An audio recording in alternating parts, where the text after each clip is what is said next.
Auto ಚಾಲಕರ ನೋವಿಗಿಂತ election ಹೆಚ್ಚಾಯ್ತಾ? May 10ರ ಬಳಿಕ ಸಭೆ ನಡೆಸಿ ಏಪ್ರಿಲ್ 10ರ ಬಳಿಕ ಸಭೆ ನಡೆಸಿ ಸಮಸ್ಯೆ ಬಗೆಹರಿಸುವಂತಹ ಭರವಸೆಯನ್ನ ಕೊಟ್ಟಿದ್ದಾರೆ ಸಚಿವ KH ಮುನಿಯಪ್ಪ. ಮೊದಲು ಎಲೆಕ್ಷನ್, ನಂತರ ಸಮಸ್ಯೆ ಬಗೆಹರಿಸುವುದಕ್ಕೆ ಸಭೆ. ಕೇಂದ್ರ ಸರ್ಕಾರದ ಜೊತೆಗೂ ಮಾತನಾಡ್ತೀನಿ ಅನ್ನುವಂತಹ ಭರವಸೆಯನ್ನ ಕೊಟ್ಟಿದ್ದಾರೆ.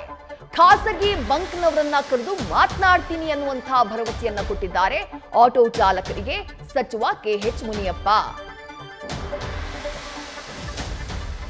ಸರ್ಕಾರದಿಂದ ಕೇಂದ್ರ ಸರ್ಕಾರ 3,000 ಸಿಲಿಂಡರ್ ಪ್ರತಿಯನ್ನು ಕೊಟ್ಟಿತ್ತು, ಅದನ್ನು ಕೊಡ್ತಾ ಇದೆ.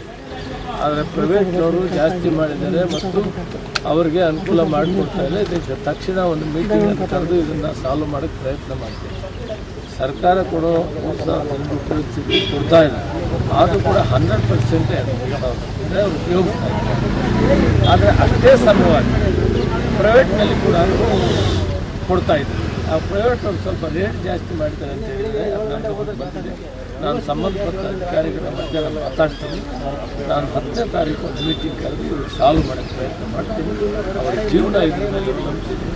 ಅದರಿಂದ ಬಹಳ ಮುಖ್ಯವಾಗಿ ಬಹಳ ಪ್ರಯಾರಿಟಿ ಕೆಲಸ. ಈ ಕೆಲಸ ನಾನು ಮಾಡ್ತೀನಿ. ಮೀಟಿಂಗ್ ಯಾವಾಗ ಮಾಡ್ತೀರಾ ಸರ್?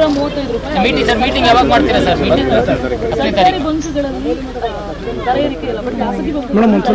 ಖಾಸಗಿಯವರನ್ನು ಕೂಡ ಕರೆಸಿ, ಹೌದು, ಖಾಸಗಿಯವರನ್ನು ಜವಾಬ್ದಾರಿ ಇದೆ, ಕಾನೂನು ಇದೆ.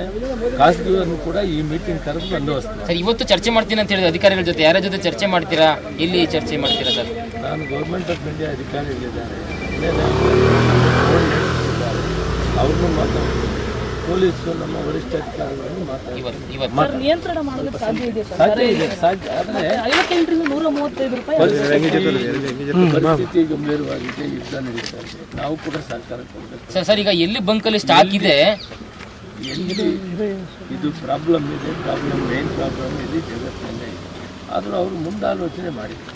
ಕೇಂದ್ರ ಸರ್ಕಾರ ಒಂದು ವೇಳೆ ಇವತ್ತು ರಷ್ಯಾನಿಂದ ತಗೊಳ್ಳೋಕೆ ಏನು ಪ್ರಯತ್ನ ಅದನ್ನು 1 ತಿಂಗಳ ಮೊದಲು ಪ್ಲ್ಯಾನ್ ಮಾಡಿಕೊಂಡಿದ್ದರೆ ಕಷ್ಟ ಬರ್ತಿರಲಿಲ್ಲ ಭಾರತ. ಆದರೂ ಕೂಡ ಆಗೋಗಿದೆ. ಈಗ ಮುಂದೆ ಆಗೋದಕ್ಕೆ ಏನೇನು ಬೇಕು ಅಂತೇಳಿ ನಾನು 2-3 ದಿನದಲ್ಲಿ ನ್ಯೂಸ್ ಫಸ್ಟ್ ನಿರ್ಭೀತಿಯಿಂದ ನಿಮ್ಮ ಪರವಾಗಿ.